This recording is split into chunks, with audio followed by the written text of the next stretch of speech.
MBA से शुरुआत की। मेरा रामानंद सागर और अमिताभ बच्चन कॉर्पोरेशन लिमिटेड के साथ मेरा एक पार्टनरशिप थी। हम एक प्रोजेक्ट पे काम करते थे और जब उतना बड़ा काम, उतनी बड़ा प्रोजेक्ट अगर हाथ में हो और उस वक्त कोई आदमी मुझे ये साबुन तेल का बिजनेस समझाए और मुझसे कहे कि सर ये बिजनेस आपको करना है, तो आप सोच सकते हो क्या मेंटलिटी होगी। बाद में 99 की कह रहा हूँ, उससे पहले मैंने कुछ नहीं किया था। मैं डायरेक्ट सेलिंग को जानता भी नहीं था और 2 साल पहले जरूर हिंदुस्तान में डायरेक्ट सेलिंग की शुरुआत हुई थी और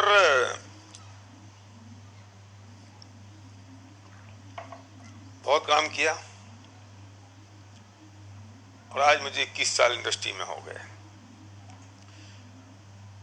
मेरी जिंदगी के कुछ रूल हैं, कुछ नियम हैं। मैं दुश्मन को भी गलत सलाह नहीं देता, पहली बात। और दूसरी बात ये कि अपने स्वास्थ्य के लिए कोई सलाह नहीं देता। इन 21 सालों का जो मेरा तजुर्बा है, जो मैं जानता हूं कि क्या चीज इंपॉर्टेंट है, वो बात मैं कर रहा हूं। और खास तौर से जब सुमेधा ने कहा कि हमें यूथ के ऊपर ये बात करनी है, तो मैं यूथ से कहना चाहता हूं सबसे बड़ी बात और सबसे इंपॉर्टेंट मुद्दा कि मेरा बेटा है सर्वज्ञ, जो जब मैंने इंडस्ट्री में आया तब वो 8 साल का था, मेरी बिटिया 3 साल की थी और वो इस इंडस्ट्री में ग्रो किए, इस इंडस्ट्री में ही वो आगे बढ़े हैं। और जब सवाल इस बात का है कि सर्वज्ञ को क्या काम करना है, तो उसने सब कुछ देखने के बाद मुझसे कहा कि पापा मुझे एक बार मास्टर्स करना है और मैं यूके जाना चाहता हूँ। तो वॉरिक बिजनेस स्कूल यूके से उसने पढ़ाई शुरू की और वो गया। दीपक सूद जी यहाँ पर हैं, उन्होंने कुछ मैसेज डाला है, थैंक यू दीपक जी। ये तो सुनो, यूथ का अधिकार तो आपके पास है। मैं तो आपको साथ देख के अपने आप को यूथ मानने लग गया हूँ। Yes, thank you Deepak ji. तो और सबसे यंग तो पुरानी जी हैं वेस्टीज में। तो सर्वक से मैंने कहा क्या करना है, तो बोले वॉरिक बिजनेस स्कूल से मुझे मास्टर्स करना है। तो मैंने कहा जरूर तुम जाओ और कर आओ, क्योंकि मैं चाहता था कि वो ये देख ले एक बार और पूरी दुनिया को वो समझ ले कि दुनिया में क्या क्या चल रहा है और दुनिया में क्या क्या चीजें इंपॉर्टेंट होती हैं। कहीं ऐसा ना हो कि पापा ने कहा मैं डायरेक्ट सेलिंग में आ जाऊं। तो उसने वहां पर जाके कोको कोला के सीईओ के साथ उनकी ट्रेनिंग हुई और रॉयल्स रॉय का वाइस प्रेसिडेंट उनके पास, उनको स्पेशल क्लासेस लेने, मतलब उस लेवल पे सब कुछ हुआ, सारे बिजनेस की स्टडी की। ये बात तो पक्की थी। मैंने उससे कहा तू हिंदुस्तान लौट के आएगा, ये तो पक्का है। उसने आके मुझसे कहा कि मुझे समझ में आ गया कि दुनिया में और कोई बिजनेस काम का नहीं है इस डायरेक्ट सेलिंग के अलावा। 30 लाख रुपए का उसका पैकेज वहां पे ऑफर हुआ। ना उसने नौकरी की, ना हमने करनी दी। और सबसे इंपॉर्टेंट पॉइंट ये रहा कि उस सब के बावजूद वो आज हमारे साथ डायरेक्ट सेलिंग में है। मैं आह्वान करना चाहता हूं इस इंडस्ट्री के लोगों को, ये कहना चाहता हूं कि अगर आपके बेटे आपके साथ इस बिजनेस में नहीं है, आपकी नेक्स्ट जनरेशन नहीं है, तो आपको किसी और को लाने का क्या अधिकार है। मुझे बहुत खुशी हुई जब पुनानी जी ने सुमेधा को लेकर आए और वो बिजनेस में शुरुआत हुई उसकी, वो बिजनेस में आ गई। मैं कहता हूं इस बात को, तो आज मुझे अगर फेथ नहीं है बिजनेस पर, मुझे अगर बिलीव नहीं है, मुझे अगर इस इंडस्ट्री पे मुझे भरोसा नहीं है, तो मैं कैसे लेके आ सकता हूं अपने दूसरे किसी भी व्यक्ति को। मैं यूथ को ही कहना चाहता हूं, मैं यंगस्टर्स को ही कहना चाहता हूं, तुम्हारे पास में बहुत बड़ा फ्यूचर है, तुम्हारे पास में एक बहुत बड़ा खुला आसमान है, लेकिन इस इंडस्ट्री के मुकाबले कोई दूसरी चीज हो तो मुझे बताओ। मैं इसलिए नहीं कह रहा हूं क्योंकि मैं डायरेक्ट सेलिंग में हूं।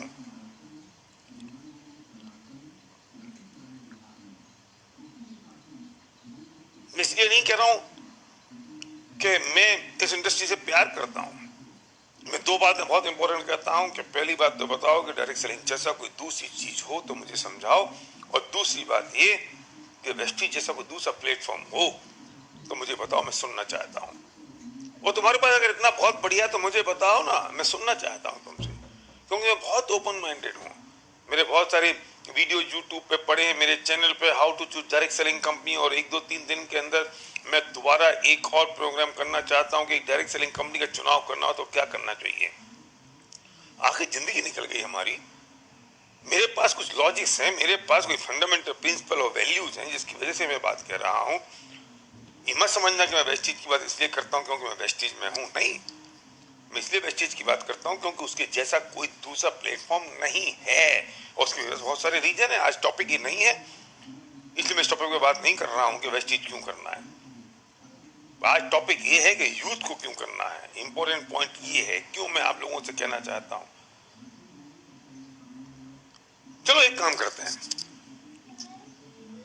क्या करेंगे उसकी नक्की कर लो। क्या करोगे? मैं किसी प्रोफेशन को, किसी जॉब को पुट डाउन नहीं कर रहा हूं।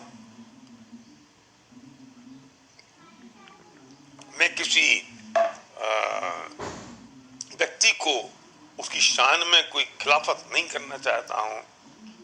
पर मैं एक बात पूछना चाहता हूं कि एक डॉक्टर क्या क्या बन सकते हो आप। डॉक्टर बन सकते हो आप, इंजीनियर बन सकते हो आप, बन सकते हो चार्ट अकाउंटेंट, आप एडवोकेट बन सकते हो। और बताओ क्या प्रोफेशन है। अगर मैं प्रोफेशन की बात करूं तो बिजनेस की बात तो बाद में कर लूंगा, तो बुरा मत मानिए। मैं माफी मांगते हुए बात आपसे कह रहा हूं, सिर्फ स्टडी करने के लिए कि एक डॉक्टर को बनने के लिए कितने लाख रुपए चाहिए। आप खुद हिसाब लगा लो कितने रुपए चाहिए उसको। कम से कम 25, 40, 50 लाख रुपए लगते हैं। और उम्र कितनी हो जाती है उसकी।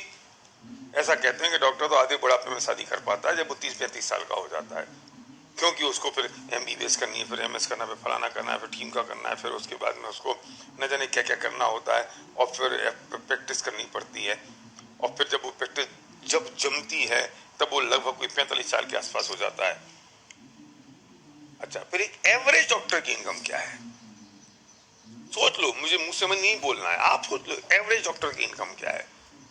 ऐसे डॉक्टर भी जिनकी इनकम 20,000 रुपए भी, ऐसे डॉक्टर्स भी हैं जिनकी इनकम 5 लाख भी है। सब जोड़ लो महीने की, और 5 लाख वाले कितने डॉक्टर हैं और 20,000 वाले कितने, और एवरेज इनकम क्या है। 50-60 हजार रुपए, लाख रुपए मैक्सिमम।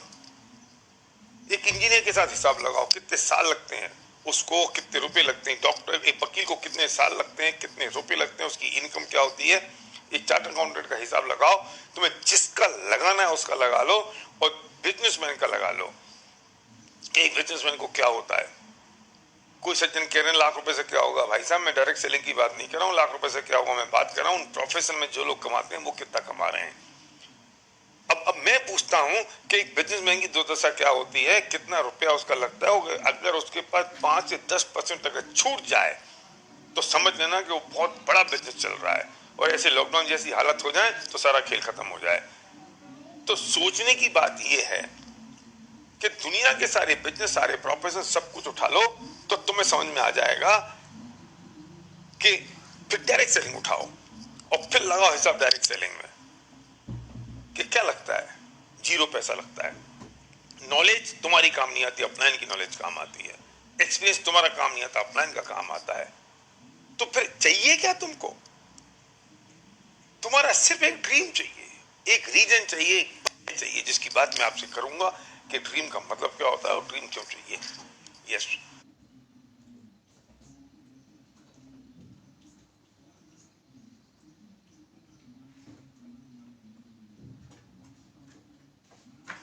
नहीं है इस बात को, लोग ये जानते नहीं है एक इस बात को कि इस बात को उनको समझने का प्रयत्न।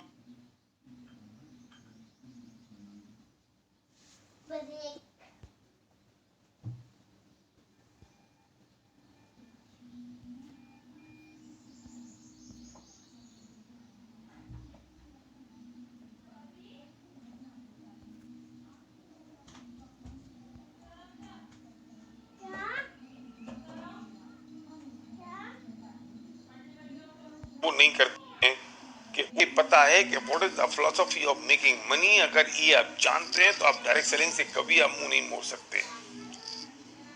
कुछ शायद इंटरनेट का इश्यू हुआ होगा बीच में, इसलिए मैं स्किप हुआ हूँ। मैं वापस आपके पास आ गया हूँ, और अगर आपसे डिस्कनेक्ट हो गया हूँ तो आप दोबारा उसको कनेक्ट कर लीजिए।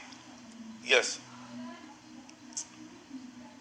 कोई भी धरती में अगर पैसा बनाना है तो फिलॉसफी पैसे बनाने की ये है कि आपकी जो इनकम है उसकी लिमिटेशन सिर्फ इसलिए क्योंकि आपकी जो आवर है काम करने के वो बिल्कुल फिक्स है। आपकी जो मैन पावर है वो फिक्स है। अगर हम अपने टाइम को मल्टीप्लाई कर दें, अगर हम अपनी मैन पावर को मल्टीफोल्ड कर दें तो हमारी जो इनकम है वो अनलिमिटेड हो जाएगी। अगर इस कंसेप्ट को कोई दुनिया में आदमी छुटला दे तो मैं मान जाऊंगा। मैं फंडामेंटल प्रिंसिपल फंडामेंटल प्रिंसिपल की ये बात कहना चाहता हूं कि धरती पे अगर पैसा बनाने का साधन है तो सिर्फ एक है कि आपका टाइम और आपका मैन पावर लिमिटेड है, तो आपकी इनकम लिमिटेड है। किसी भी तरीके से अपने टाइम और मैन पावर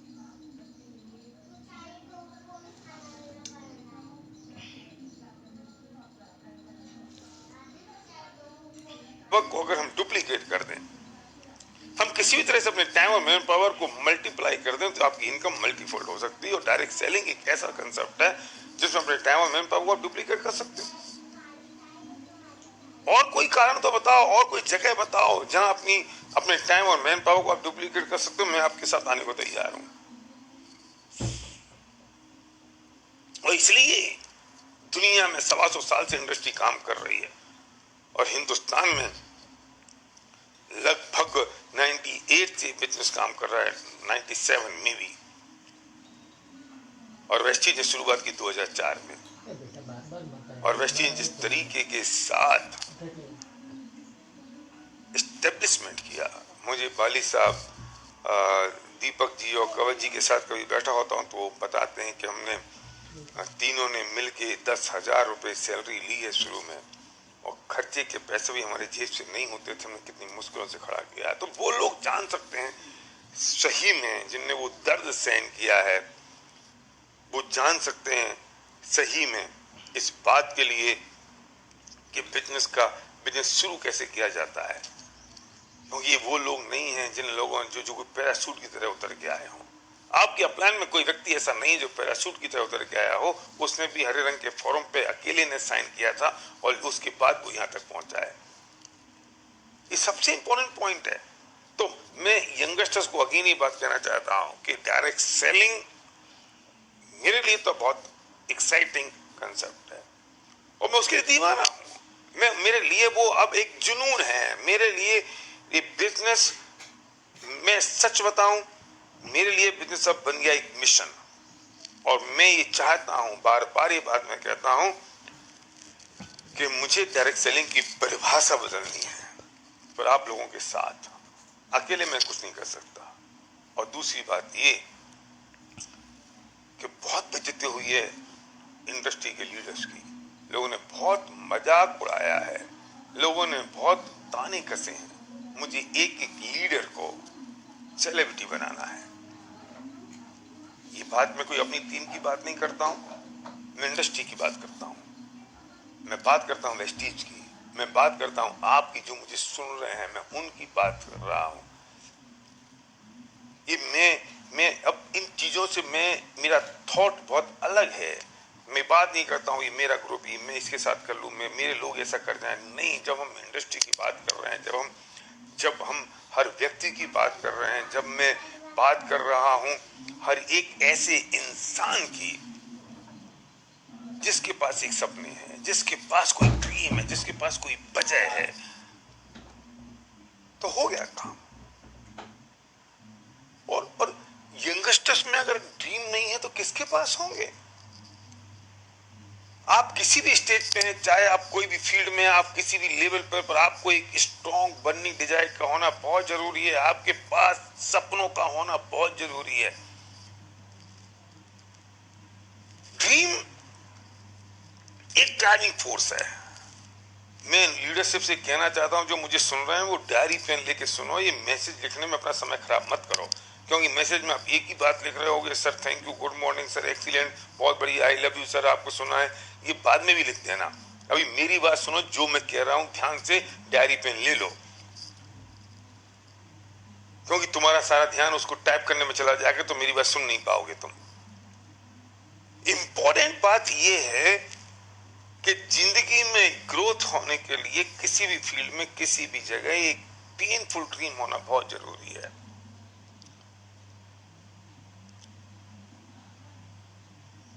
पेनफुल ड्रीम। जब मैं बाली साहब से या दीपक जी से या कंवर जी से पूछता हूं कि आप 2000 करोड़ के हो गए हो और अब आपको ऐसी कौन सी चीज है जो आपको ड्राइविंग फोर्स का काम कर रही हो और आप अभी भी इतनी काम कर रहे हो, इतनी मेहनत कर रहे हो, इतना आप आगे जा रहे हो, क्यों, क्या वजह क्या है? क्यों? क्योंकि अगर कंपनी के जो मैनेजमेंट के पास अगर कोई ड्रीम नहीं होगा तो वो आगे नहीं जाएंगे, और वो अगर आगे नहीं जाएंगे तो कंपनी आगे कैसे जाएगी, और कंपनी आगे नहीं जाएगी तो लीडरशिप कैसे आगे जाएगी, क्योंकि जो फ्लो चलता है वो तो ऊपर से चलता है। तो आपने दीपक जी का जुनून तो देखा है, वो कितने एक्साइटेड रहते हैं, आपने पाली साहब का जुनून देखा है, आपने कबर जी का जुनून देखा है, और उन्होंने तो हिंदुस्तान की नंबर 1 कंपनी बन गए हैं, अब दुनिया की नंबर 1 कंपनी बनना है, 5,000 करोड़ जाना है। ये जो ड्रीम है ना, ये ड्रीम आगे ले जाएगा। ये तो कर लेंगे, इनका तो हो जाएगा। मेरा क्वेश्चन है आपके अपलाइन का भी हो जाएगा, कंपनी का भी हो जाएगा, सब कर लेंगे, पर व्हाट अबाउट यू?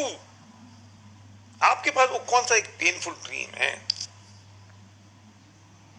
आपका सपना ऐसा चाहिए कि जब आपका सपना आपको याद आ जाए तो आपकी रात की नींद उड़ जाए। आपको आपका सपना याद आ जाए तो आपके शरीर के रोंगटे खड़े हो जाएं। आपको जब आपका सपना याद आ जाए तो आपकी आंखों में से आंसू आ जाएं, शरीर फड़क उठे। जब आपको ड्रीम याद आ जाए तो आप सो ना सको। आपको ड्रीम याद आ जाए तो आप चैन से बैठ ना सको। मुझे चाहिए वो ड्रीम, वो एक पेनफुल ड्रीम, एक दर्द। अगर वो आपके पास है तो दुनिया में आपको जो चाहते हो उसे पाने से कोई रोक नहीं सकता, और अगर वो नहीं है तो दोस्त माफ करना, ये पूरी जिंदगी स्ट्रगल में निकल जाएगी।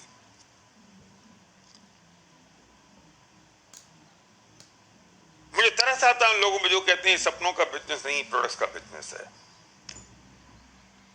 नहीं, ये बिजनेस प्रोडक्ट्स का नहीं है, ये सपनों का बिजनेस है। मैं डंके की चोट कहता हूं ये बात। ट्रेडिशनल बिजनेस में और इस बिजनेस में क्या फर्क है? ट्रेडिशनल बिजनेस में फर्क होता है कि ट्रेडिशनल बिजनेस में हम लोगों को यूज करते हैं प्रोडक्ट्स के लिए।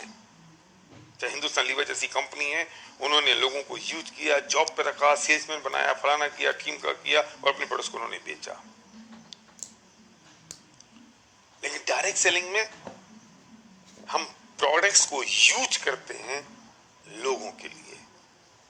क्या फर्क पड़ता है मेरे पास स्प्रे लूना है, कल नहीं होगी? क्या फर्क पड़ता है मेरे पास में आज डेंट स्टोर है, कल फेंट स्टोर हो जाएगा? क्या फर्क पड़ता है कि स्प्रे लूना मेरे पास लॉकडाउन में अगर खत्म हो गई तो क्या मैं बिजनेस नहीं करूंगा?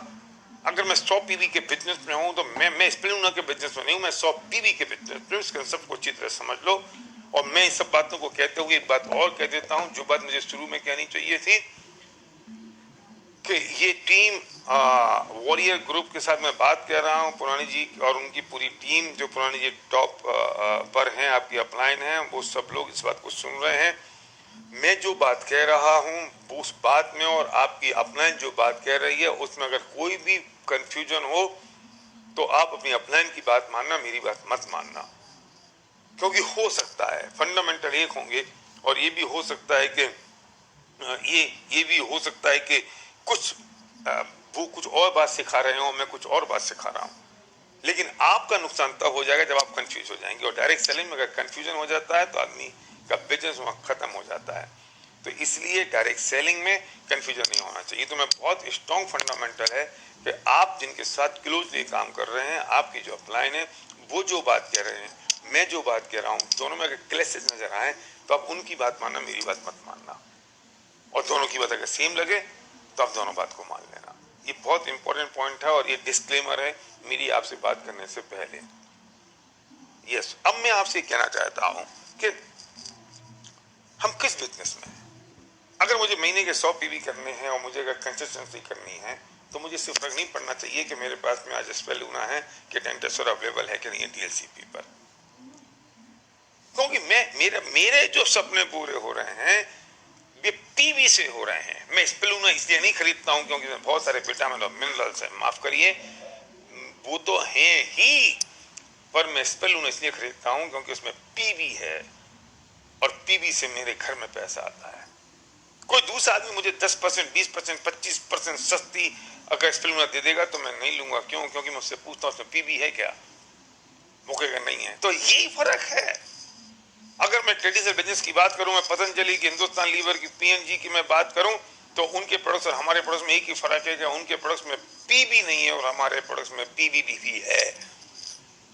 क्वालिटी अच्छी है, हाँ वो तो है ही, वो कंपनी का काम है। जो कंपनी का काम है उनकी प्रोडक्ट्स की प्राइसिंग देखना, उनका काम है प्रोडक्ट्स की क्वालिटी देखना, उनका काम है उनको मार्केट से कॉम्पिटिटिव प्राइस पे अवेलेबल कराना, उनका काम है वो लॉजिस्टिक पे काम करना। पर मेरा काम क्या है? मेरा काम है मैं उसमें चेक करता हूं कि उसमें पीवी कितना है और पीवी है या नहीं है। अगर पीवी नहीं है तो सॉरी, मैं उस बिजनेस में नहीं कर सकता। तो मैं पीवी के बिजनेस में हूं ना। जब मैं पीवी के बिजनेस में हूं तो मेरा थॉट प्रोसेस क्या होना चाहिए? मेरा थॉट प्रोसेस होना चाहिए कि मेरे पास में मुझे इससे फर्क नहीं पड़ता कि किसी की साबुन 5 रुपए सस्ती है, किसी का तेल 10 रुपए महंगा है। ठीक है, ये कंपनी देखेगी, कंपनी का काम है। हम कंपनी के एरिया में क्यों काम कर रहे हैं? हमें अपने एरिया में काम करने की जरूरत है। मेरा काम ये है कि मैं इस बिजनेस को इसलिए बिल्ड कर रहा हूं क्योंकि मेरे सपने पूरे हो रहे हैं। मेरा काम ये है कि मैं इस बिजनेस को इसलिए पूरा कर रहा, इसलिए मैं इस बिजनेस को बिल्ड कर रहा हूं क्योंकि ये जो प्रोडक्ट्स हैं, इन प्रोडक्ट्स को यूज करने से मेरे सपने पूरे होते हैं।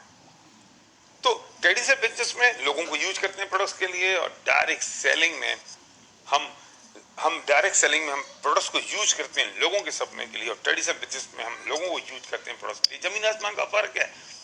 इसलिए हम ये बात कहते हैं कि हम क्यों कर रहे हैं इस बिजनेस को। तो प्रोडक्ट्स का बिजनेस कैसे हो सकता है? लेकिन किसी आदमी को कंपटीशन करना है वेस्टीज के साथ, और फिर कोई कहे कि भैया हम तो प्रोडक्ट्स के बिजनेस में काम करते हैं, सपनों का बिजनेस नहीं है। तो भैया कल को कोई अगर एक तुमने कह दिया कि मैं तो एग्री प्रोडक्ट्स में काम कर रहा हूँ, कोई कह देगा मैं हेल्थ में कर रहा हूँ, कोई कह मैं पर्सनल केयर में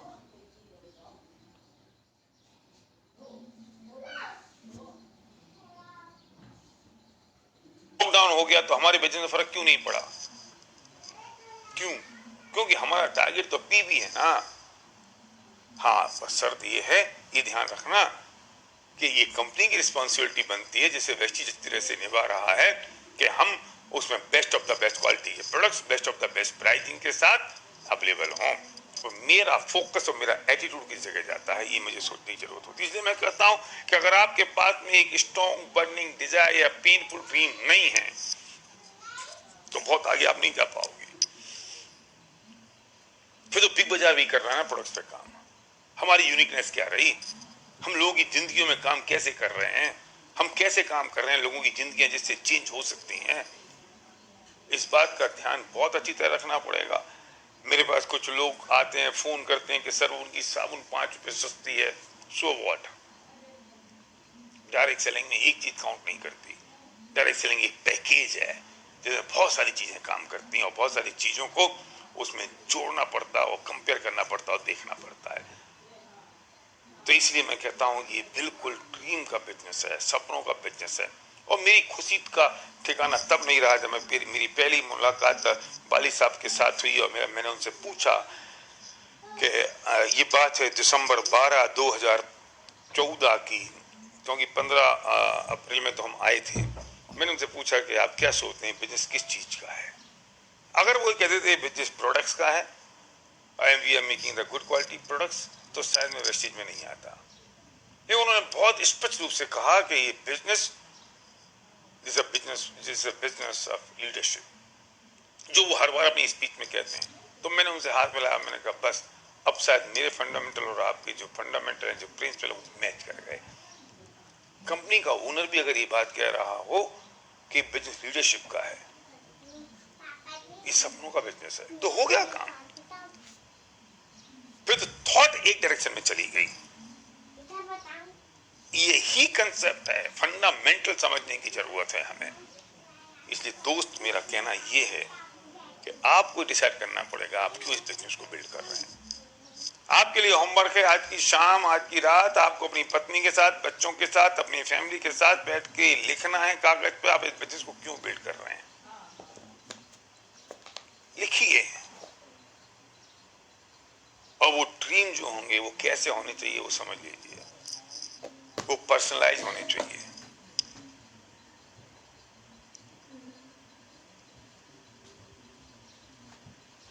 आपके अपने होने चाहिए, जिसमें पर्सनल पुट हो।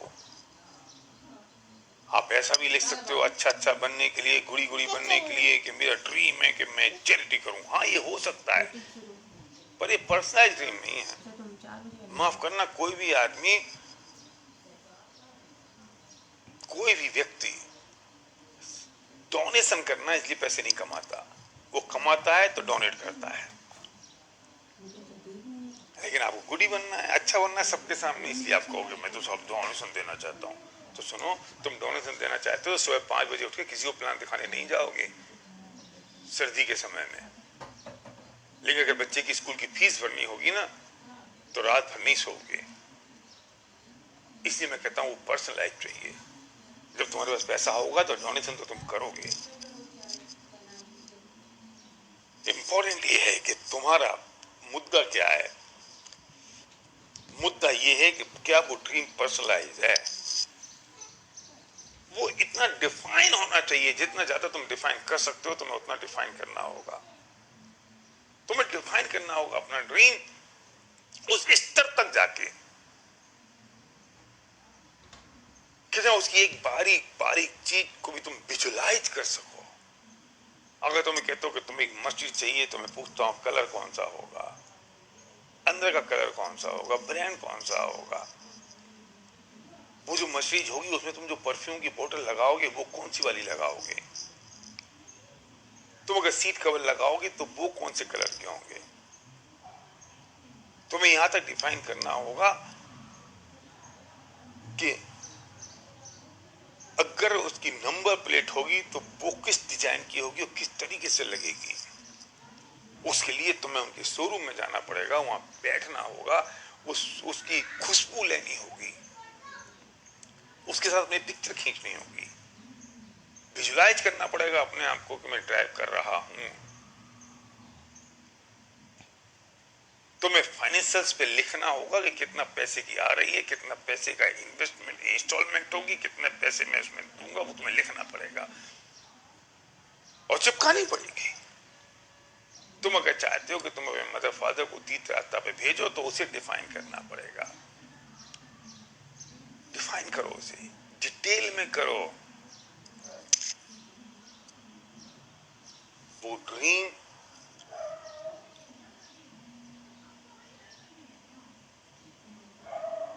में डेट डली होनी चाहिए।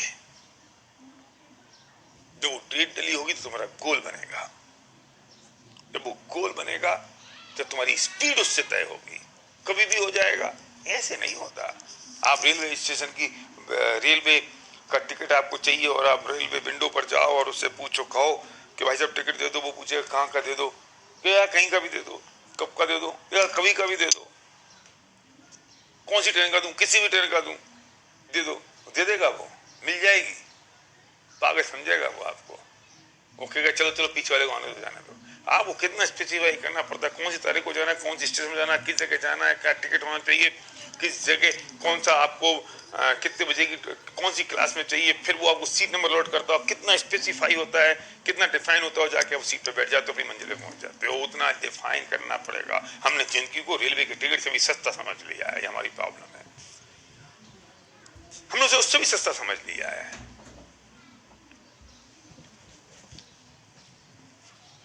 डर लगता है हमें सोचने में, हम घबराते हैं सोचने में।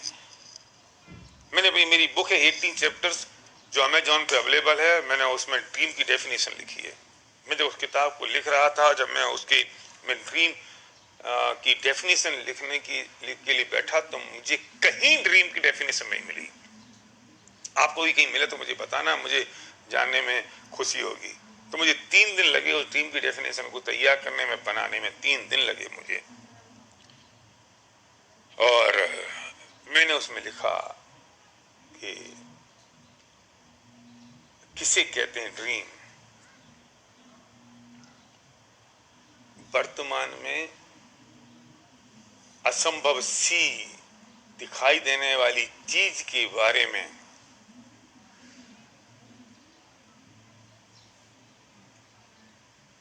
वर्तमान में असंभव सी दिखाई देने वाली चीज के बारे में सोचना, वो है सपना। वर्तमान में, अभी इस समय, एट प्रेजेंट, असंभव सी, असंभव सा मतलब सीम्स टू बी इम्पॉसिबल। चीजें असंभव नहीं होती, असंभव सी दिखाई देती हैं, क्योंकि अगर चीजें असंभव हो तो कभी पूरी होंगी नहीं, कभी संभव ही नहीं होंगी। हम उसे असंभव उसे कहते हैं जो कभी संभव ना हो। लेकिन जो संभव हो जाए वो उसे असंभव कैसे कह सकते हैं? वो सीम्स टू बी इम्पॉसिबल है, वो असंभव सा दिखाई दे रहा है। तो हम बात कर रहे हैं कि जो असंभव सा दिखाई दे उसे हम कहते हैं, उसके बारे में सोचना वो है सपना। सिर्फ सोचना। 1962 में कैनेडी अमेरिका चांद पे गया। क्यों? क्योंकि 1962 में चांद पे जाना असंभव सा था। असंभव नहीं, असंभव होता तो संभव नहीं होता, लेकिन वो असंभव सा था। और तब उन्हें सोचा कि हम चांद पे जाएंगे और लौट के आएंगे। ये भी सोचा, नहीं तो अटक जाते चांद पे, लौट के नहीं आ सकते थे। सोचना पूरा पड़ेगा। अभिमन्यु बन जाते, अंदर घुस गए, निकल नहीं पाए। तो उन्हें कहा हम चांद पे जाएंगे और लौट के आएंगे। तो पहले सोचा या पहले हुआ? और हम सोचने से डरते हैं, हमें घबराहट होती है सोचने में। हम सोचते हैं यार अरे नहीं हुआ तो क्या होगा। यही समस्या है, हम सोचने से घबराते हैं। हमारी सोच में प्रॉब्लम है। अमेरिका चला गया चांद पे, हिंदुस्तान क्यों नहीं गया? इसलिए नहीं गया हिंदुस्तान क्योंकि हिंदुस्तान ने सोचा ही नहीं। नेहरू जी ने सोचा नहीं, इसलिए गए नहीं। नेहरू जी सोच लेते तो नेहरू जी भी चले जाते, भारत भी चला जाता। इंपॉर्टेंट पॉइंट ये है कि हमने सोचा नहीं। चीजें दो बार घटती हैं, एक बार सोच में घटती हैं, उसके बाद फिजिकली घटती हैं। सोचने से डरते हैं हम। बाली साहब को आपने सुना है, वे हर बार ही कहते हैं सोचने की हिम्मत तो करो। उसका भी मतलब यही है, वर्तमान में असंभव सी दिखाई देने वाली चीज के बारे में सोचना वो है सपना। सोचना पड़ेगा। हम घबराते हैं सोचने। नहीं नहीं नहीं यार, सोचने से थोड़ी कुछ चीजें हो जाती हैं यार, पहले हो जाएंगी तब देखेंगे। अरे बेवकूफ, सोचने से ही होती है। पहले सोचेगा तब बाद में होंगी। तुम समझते हो कि हो जाएंगी, बाद में तुम सोचोगे। सुनो, जब पति पत्नी पहले सोचते हैं कि उन्हें संतान चाहिए, तब जाके 9 महीने बाद संतान पैदा होती है। ऐसा नहीं है कि जब संतान हो जाती वो कहते हैं अरे यार ये क्या हो गया। पहले उन्होंने सोचा था ना, बाद में हुआ ना ये काम। तो हम सोचने से घबराते हैं, हम सोच नहीं पाते। तुम्हें अगर 5 लाख महीने की इनकम चाहिए, तुम्हें 10 लाख महीने की इनकम चाहिए, और आज तुम्हारी इनकम अगर 5,000 रुपए है, तो सोचना पड़ेगा पहले कि नहीं सर ये पहले हो जाएगी तब सोचेंगे। कि नहीं भैया पहले सोच, नहीं हुई तो बस यही तो संकट है। तेरे दिमाग में आ गया नहीं हुई तो बस हो गया। पूरे गंगा जल में कीचड़ की बूंद पड़ गई। एक कीचड़ तो मैंने अच्छे शब्द का प्रयोग कर लिया, नहीं तो यूं समझ लो कि गंगा जल से एक घड़ा भरा हुआ है और एक बूंद पेशाब की उसमें गिर जाए, फिर खत्म। अगर तुम्हारे पास तुम्हारा सपना, तुम्हारा ड्रीम अगर बहुत स्ट्रॉन्ग और पावरफुल है, वो ड्रीम एक स्ट्रॉन्ग बर्निंग डिजायर है, तो धरती पर कोई चैलेंज तुम्हें रोक ही नहीं सकता। तुम सारे चैलेंजेस को पार कर जाओगे, क्योंकि तुम्हारा ड्रीम बड़ा है। इसे कहते हैं ड्रीम बिग। अगर चैलेंजेस तुम्हें भारी लग रहे हैं, इसका मतलब तुम्हारा सपना बहुत छोटा है। और अगर तुम्हारा पास तुम्हें चैलेंज छोटे नजर आ रहे हैं, इसका मतलब तुम्हारा सपना बहुत बड़ा है। हो ही नहीं सकता। एक बात बताओ,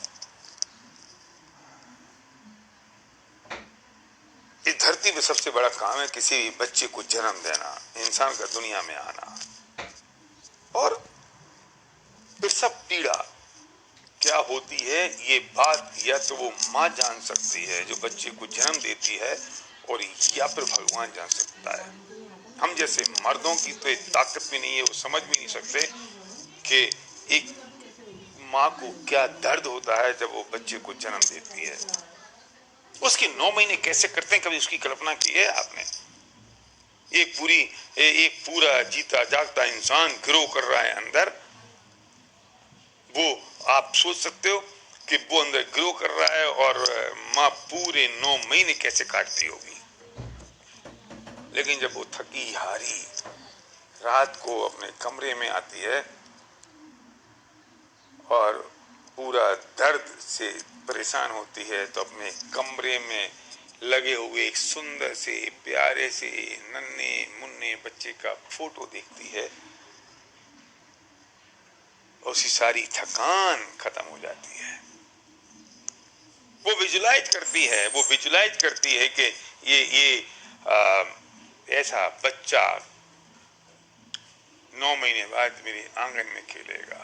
वो उसकी किलकारियां सुनती है, वो उसको अपने आंगन में घुटनों के दम खेलते हुए विजुलाइज करती है। वो उसके छोटे छोटे नन्हे नन्हे हाथों को अपने चेहरे और गाल पे मारते हुए देखती है और खिलखिलाते हुए अपने पति से पूछती है, जी बताओ मुन्ना होगा कि मुन्नी? मुन्ना होगा तुम उसका ये नाम रखेंगे और मुन्नी होगी तुम उसका ये नाम रखेंगे। थकान दूर हो जाती है, क्योंकि वो बच्चा उसका ही सपना है, वो उसका ड्रीम है। डॉक्टर से कहते हैं कि दर्द को डेसिमल में नापा जाता है। अगर 10 डेसिमल का दर्द होता तो किसी भी आदमी की मृत्यु हो जाती है, लेकिन जब बच्चे को जन्म देती है एक माँ तो उसे 12 डेसिमल का दर्द होता है, फिर भी वो जिंदा रहती है। क्यों? क्योंकि उसके पास में एक सपना है, एक ड्रीम है। और वो जब ड्रीम दीवार पे, हर माँ जब गर्भवती होती है तो अपने बच्चे की फोटो अपने घर में लगाती है और उसी से उसे ताकत मिलती है, एनर्जी मिलती है, उसको पावर मिलती है। मैं पूछता हूं, आपने अपने सपने की फोटो अपने घर में लगाई या नहीं? लगाओ उसे, पी जाओ उनको, देखो अपनी आंखों से, भर लो अपनी आंखों में। फिर कोई तुम्हें चैलेंज नजर आने वाला नहीं है। विजुलाइज करो उसे तुम, फिर कोई तुम्हें दर्द नहीं लगेगा। पर तुम्हें तो शर्म आती है, अरे यार लोग क्या कहेंगे। तुम्हें शर्म आती है यार, नहीं हुआ तो क्या होगा। तुमने इसी चिंता करी कि लोग क्या कहेंगे, तो हो लिया तुम्हारा काम। लोग तो तब भी कहेंगे कि अच्छा तुमने कर लिया, बस। तुम नहीं कर पाओगे तब भी लोग कहेंगे हैं, अच्छा तुम नहीं कर पाए। इसके अलावा उनके पास और कहने को क्या है? इन 2 बातों के अलावा उनके पास कहने को क्या है? मुझे याद है जब मैंने 99 में बिजनेस की शुरुआत की थी, तब मेरे अपने लोगों ने कहा एसपी भाटिया ने साबुन तेल का धंधा शुरू कर दिया। वे लोग आज भी हैं, मैं उनके सम्मान में कोई कमी नहीं करना चाहता हूं, लेकिन कोई 10-20 हजार की नौकरी कर रहा है तो कोई छोटा मोटा धंधा कर रहा है। मैं क्या कर रहा हूं ये आपको पता और मुझे पता है। मत चिंता करो, चिपकाओ उन सपनों को डेट के साथ, डिटेल के साथ। एक व्यक्ति ने हमारी टीम में हेलीकॉप्टर की फोटो लगा ली, और जब मैं उसी घर में गया, कुछ का रिश्तेदार भी बैठा हुआ था जो बिजनेस में नहीं था। उसने मुझसे कहा देखो ने हेलीकॉप्टर की फोटो लगा ली ऐसे हंसने लगा। मैंने उससे कहा सर मैं कुछ आपसे कहूं, अगर आप बुरा ना माने तो? बोले नहीं बोलिए बोलिए बोलिए। वो अपने आप को होशियार आतंक समझ रहा था, बोलिए। मैंने कहा सुनिए, आप में और इसमें एक बात का फर्क है। इसके पास एक करेज है कि इसने हेलीकॉप्टर की फोटो अपने घर में लगाई है, ये सोच पाया कि हेलीकॉप्टर आएगा। और माफ करिए, आपके पास वो करेज भी नहीं है कि आप ये सोच पाए कि आपके घर में हेलीकॉप्टर आएगा। उसने अपना 90% सफर पूरा कर लिया जिसने सोच लिया। 10% तो फिजिकली होना है यार, हुआ जाएंगी, क्या फर्क पड़ता है? आपका सपना आपको रोमांचित करना चाहिए। ध्यान रखना, मैं 2 बातें कह रहा हूं। आपका सपना जब आपको याद आए तो आपको एक रोमांच पैदा हो, रोमांस नहीं। 2 बातों में फर्क है, एक है रोमांस, एक है रोमांच। रोमांस की बात मैं नहीं कर रहा हूं, I am not a love गुरु। मैं बात कर रहा हूं रोमांच। जब आपको आपका सपना आ जाए तो आप एक रोमांच पैदा हो, एक्साइटमेंट आ जाए, एनर्जी से भर जाओ, आपका चेहरा खिलखिला उठे, आप उत्साह से भर जाओ, आप में एक्साइटमेंट हो। और किसे कहते हैं रोमांच? मैं उसका एग्जांपल आपको देता हूं। आपकी गर्लफ्रेंड सुबह 5 बजे अगर रेलवे स्टेशन पे आ रही है और क्रॉस कर रही है, उसे कहीं और जाना है अपनी फैमिली के साथ, और आपको एक खबर मिली तो आप 3 बजे उठ जाते हो, 3:30 बजे तक नहा के बाहर आ जाते हो, फिर देखते हो ये शर्ट पहनूं कि ये टी शर्ट पहनूं कि ये जीन्स पहनूं, फिर हटाते हो, फिर बदलते हो, फिर दूसरी बदलते हो, फिर परफ्यूम लगाते हो, डीओ लगाते हो, बाल में जेल में लगू के आप तो 5 बजे की ट्रेन है और आप 4:30 बजे स्टेशन पहुंच जाते हो। कितने एक्साइटेड हैं आप, कितने रोमांचित हैं, एक रोमांच है आपकी जिंदगी में, कितने खुश हैं आप। और जब वो ट्रेन 2 मिनट मिलती है आपको, मिलती है वो 2 मिनट बाद फिर वो चली जाती है आपसे मिलके, और आप बिल्कुल झूमते झामते खिलखिलाते हंसते, पैर कभी यहाँ पटकते कभी हाथ यहाँ पटकते, रेलवे के पुल से क्रॉस करते हुए ऊपर आते हैं, गाड़ियां बैठते हैं, गाना गुनगुनाते हुए घर आ जाते हैं। वेरी नेक्स्ट डे, अगले दिन आपके पिताजी उठाते हैं और आपसे कहते हैं, 4:30 बजे आपको आपके पिताजी उठाते हैं और कहते हैं कि बेटा 5 बजे वाली ट्रेन से ताऊजी आ रहे हैं, जरा उनको लेने चले जाओ। अब आप क्या बोलते हो? अरे यार पापा यार समझते नहीं है कि ताऊजी, उनको भी 6 बजे ट्रेन मिलती है, यही कोई बात होती है, उनसे कह दो ओला करके आ जाए, मैं नहीं जा रहा, ये कोई बात होती है कि ऐसे 5 बजे जाते हैं क्या? उनको तो फिर भी ट्रेन समझ नहीं आती कि ताऊजी को। क्यों भैया, वही ट्रेन है, वही 5 बजे है। कल तक तुम बहुत एक्साइटेड थे और आज तुम्हें बोझ लग रहा है। क्यों? क्योंकि कल आप रोमांचित थे, कल आपके पास एक ड्रीम था, कोई रीजन था, और आज तक कोई रोमांच नहीं है। आपको अगर अपनी जिंदगी में चैलेंजेस नजर आ रहे हैं, आपका काम आपको बोझिल नजर आ रहा है, तो समझ लेना कि आपके पास में कोई ड्रीम नहीं है, इसलिए आप रोमांचित नहीं है, आप इसलिए एक्साइटेड नहीं है। और अगर कोई ड्रीम आपके पास है, कोई रीजन है, कोई पेनफुल रीजन है, पेनफुल ड्रीम है, स्ट्रॉन्ग बर्निंग डिजायर है, तो आपको कोई भोजन लगे, कोई चीज तकलीफ हो जाए, आप थक जाओ प्लान दिखाते दिखाते, आप एक और यार इतना तो कर लिया और क्या करें, नहीं, आप ये नहीं गिन सकते कि आप कितने घंटे सो लिए। आपको तो ये गिनना पड़ेगा आपने कितने घंटे काम कर लिया, आप ये नहीं गिन सकते। आपको ये गिनना पड़ेगा मैंने कितने घंटे आराम कर लिया, ये आपको गिनना पड़ेगा, आपको ये सोचना पड़ेगा। तो मेरे पास कुछ लोग आते हैं जब काउंसलिंग करने के लिए, या पूछते हैं कि भैया बिजनेस ग्रो नहीं कर रहा है, तो मैं कोई टेक्निकल बात नहीं करता, मैं पूछता हूं तुमने बिजनेस शुरू क्यों किया था। ये बिजनेस टेक्निक्स कितनी सी हैं? 5% टेक्निक्स हैं। आपको वो 7 काम करने हैं जो आप जाके सीखते हो। वीआईपी में, वीएलसी में जो आपको बताया जाता है, सीएनटी में वो प्लान हो गया, वीआईपी वेस्टीज ने इतना बढ़िया प्लान तैयार करके रख दिया और वो आपको दे रहे हैं कि भैया ये काम कर लो। तो जब आपको ये पता लग गया यही काम करना है और ये बार बार करना है, बार बार करना है, बार बार करना है, तो मैं टेक्निक क्या सिखा दूं आपको? वो फिर आपको डेप्थ ड्राइव करना है, आपको बिट्स डालनी है और नीचे लोगों की मदद करनी है। क्या और नई चीज है? क्या रॉकेट साइंस है? क्या कौन सा काम हमने एक्स्ट्रा कर लिया जो आप नहीं कर पा रहे हो? एक सवाल इस बात का है कि हमारा शायद दर्द, हमारा पेन, हमारा ड्रीम कुछ आपसे थोड़ा ज्यादा था, बस। इंपॉर्टेंट ये है कि आपको मैं पूछता यही हूं कि क्या वजह है, क्यों शुरू किया बिजनेस? बस फिर हो जाती है। उसके साथ आपको एक फियर चाहिए। जो मेरी फिलॉसफी है, यूट्यूब पे मेरे चैनल पर आप अगर देखा हो तो वहाँ एक पावर ऑफ ड्रीम है, जिसमें मैंने बात कही है, और वो मैंने ट्रेनिंग की थी। कोई राजस्थान के जितने भी नर्सेस थे उनके लिए हेल्थ डिपार्टमेंट की तरफ से शायद वो मैंने ट्रेनिंग की थी। और आपके ड्रीम के साथ आपको एक फियर चाहिए। जो आपका ड्रीम है वो अगर नहीं हुआ तो क्या, उसकी वजह बता दो। ड्रीम किसी और का हो, फियर किसी और का हो, ये पॉसिबल नहीं है। सर्व के जब छोटा था तो मेरे पास आके बोला कि पापा मुझे गिटार सीखना है। मैं क्यों सीखना है? बोलता है गिटार लूंगा, पहाड़ियों में जाऊंगा, वहां पे एक हाथ में ऐसा रखूंगा, ठंडी ठंडी हवा चल रही होगी, सिर पे कैप होगा, आंखों में गोगल होगा, मैं बजाऊंगा। मैंने कहा अच्छा, और अगर तू नहीं सीख पाया तो बोलते हैं। मैंने कहा बेटा ये काम तो नहीं होगा, ड्रीम तो तेरा है और फियर मेरा। ऐसे नहीं, तो मैं 10,000 रुपये महीने दूंगा ट्यूटर को। अब मैं तेरे से कहूंगा बेटा प्रैक्टिस कर ले। अब तेरा ड्रीम तो पेनफुल है नहीं, फियर तेरे पास है नहीं, फिर तो मेरे पास है। 10,000 महीने जा रहे हैं ट्यूटर के, और वो भी फिर आ जाएगा 4 बजे, और तू फिर उसे कह देगा कल की प्रैक्टिस करी कि नहीं, कल की तो नहीं कर पाया।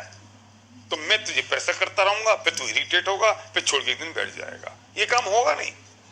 ड्रीम जिसका है, फियर भी उसके पास होना चाहिए। ड्रीम मेरा है, फियर तेरा है, कैसे काम होगा? तू बता। अगर नहीं सीखा तो क्या? आपने डिसाइड किया कि मुझे अगले महीने क्राउन जाना है, ये तो हो गया ड्रीम। नहीं गए तो क्या? लो ना कमिटमेंट के 3 महीने में जमीन पे सोऊंगा, फिर ले लो। तुम ये भी ले सकते हो कि मैं जब तक क्राउन नहीं जाऊंगा तब तक मैं चावल नहीं खाऊंगा। अगर तुम्हें चावल पसंद है तो करो ना, कुछ चुभे तो सही कि सब बहुत आराम आराम से चल रहा है, मजे मजे चल रहा है, सब कुछ बहुत एंजॉय कर रहे हैं, yes yes good good good. क्या चुभा? दर्द क्या हुआ? लगा क्या? तब पता चलेगा। तो आपके साथ में वो एक पेन चाहिए, पेनफुल ड्रीम चाहिए, और एक फियर चाहिए। जब वो फियर होगा तब आपको लगेगा कि आपने कुछ, आपको जो आपकी ड्राइविंग फोर्स है वो काम ही करेगी। 2 चीजें होती हैं जिंदगी में, एक होता है वाई और एक होता है हाउ। जो लोग फेल होते हैं जिंदगी में, वे हमेशा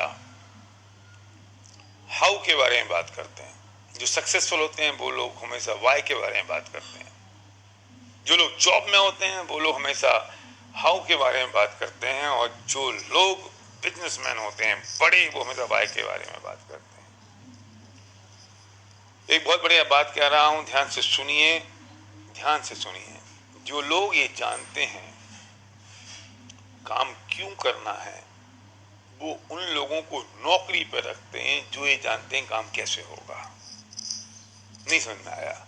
अब चक्कर क्या है, जिससे ये लाइव में डिजिटल ना, ये आपकी शक्लें तो दिखती नहीं है, आपकी एक्साइटमेंट दिखती नहीं है, आपकी तालियां मालियां तो दिखती नहीं है। अपन को तो जवान तब चलती है जब वो कान में तालियों की आवाज आती है, और अब प्रैक्टिस करनी पड़ रही है वन वे ट्रैफिक की तरह। तो मैं दोबारा कह रहा हूं, सुनो, आपको समझ में नहीं आई। जो लोग ये जानते हैं काम क्यों करना है, वो लोग उन लोगों को नौकरी पर रखते हैं जो ये जानते हैं काम कैसे होगा। मतलब व्हाई इज इंपॉर्टेंट। मैं अगर एग्जांपल दूं कि धीरू भाई अंबानी ने सोचा कि मुझे हर टांगा वाला, रिक्शा वाला, ठेले वाले के हाथ में ही मोबाइल फोन चाहिए, तो उन्हें अपने इंजीनियर को बुलाया, अपने साइंटिस्ट को बुलाया, मार्केटिंग मैन को बुलाया, फाइनेंस वाले को बुलाया, और कहा कि भैया मुझे रिक्शे वाले, ठेले वाले, तांगे वाले के हाथ में मोबाइल चाहिए।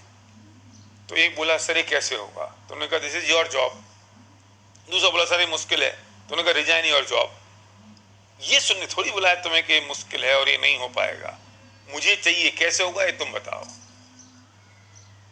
ये तुम करो, कैसे होगा। तो जो लोग ये जानते हैं काम क्यों करना है, वो उन लोगों को नौकरी पर रखते हैं जो ये जानते हैं कैसे होगा। आप और हम पैसा कमाना जानते हैं, तो हमारा जो सीए, जिसको हम प्रोफेशनल फीस देते हैं, वो ही बताता है कि इसको कैसे मैनेज करना है।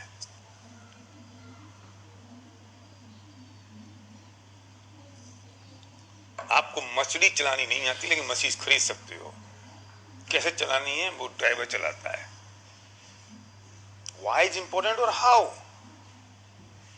पर हम अटक जाते हैं कैसे होगा। जब हम नए लोगों से बात करते हैं, हम आपसे बात करते हैं आप कि भैया 5 लाख रुपए महीने की इनकम चाहिए, तो ओके ठीक है लिखो ट्री, पर कैसे होगी? बस अब बस मर गया तू, ये डिसाइड करना, फिर रास्ता तो निकलेगा। मैं अगर आपसे कहता हूं दीवार को तोड़ दो, तो आपको अपन 1000 मानी, कैसे टूटेगी? टूट नहीं सकती, बहुत मुश्किल है, दीवार छोटी है, मेरा सेट फूट जाएगा, तसला नहीं है, कलाड़ी नहीं है, लॉकडाउन चल रहा है, सामान बाहर मिलता नहीं है। 1000 पान है, क्योंकि मैंने आपसे कहा आप दीवार तोड़ दो। लेकिन मैं आपसे कहता हूँ दीवार के पीछे 100 करोड़ रुपए रखे हैं, मेरा सेंटेंस पूरा नहीं हुआ उससे पहले दीवार टूट जाएगी, क्योंकि आपको पता है क्यों तोड़ना है। यस, आपको पता है कि टूटना क्यों है। तो जो लोग ये जानते हैं काम क्यों करना है, वो लोगों को नौकरी पर रखते हैं जो ये जानते हैं काम कैसे होगा। आप सर मारोगे दीवार टूट जाएगी, क्योंकि आपके सर में उतनी ताकत आ गई। वो सर में ताकत नहीं है, वो आपके ड्रीम में ताकत है, वो उस फायर है, वो आप में है। और आप निकल पड़ोगे। तो चिंता नहीं करना, आप बहुत भाग्यशाली हैं, आप बहुत लकी हैं कि आपके साथ पुरानी जैसे लीडर्स हैं। आप वॉरियर टीम में काम कर रहे हैं। यूथ बहुत एक्साइटेड है, हमारे दीपक जी बहुत काम कर रहे हैं यूथ के साथ। बेस्ट चीज बहुत फोकस्ड है यूथ के लिए, यूथ के साथ काम करने के लिए बहुत फोकस है। और आप बहुत भाग्यशाली हैं कि आपने डिसीजन किया है कि आप वेस्टीज के साथ काम कर रहे हो। पहला डिसीजन सबसे इंपॉर्टेंट है कि आप डायरेक्ट सेलिंग में हैं, और दूसरा बड़ा इंपॉर्टेंट है कि आप वेस्टीज के साथ हैं, और तीसरा इंपॉर्टेंट है कि आप राइट लीडरशिप के साथ हैं। ये सबसे इंपॉर्टेंट है, और लीडरशिप आपके साथ है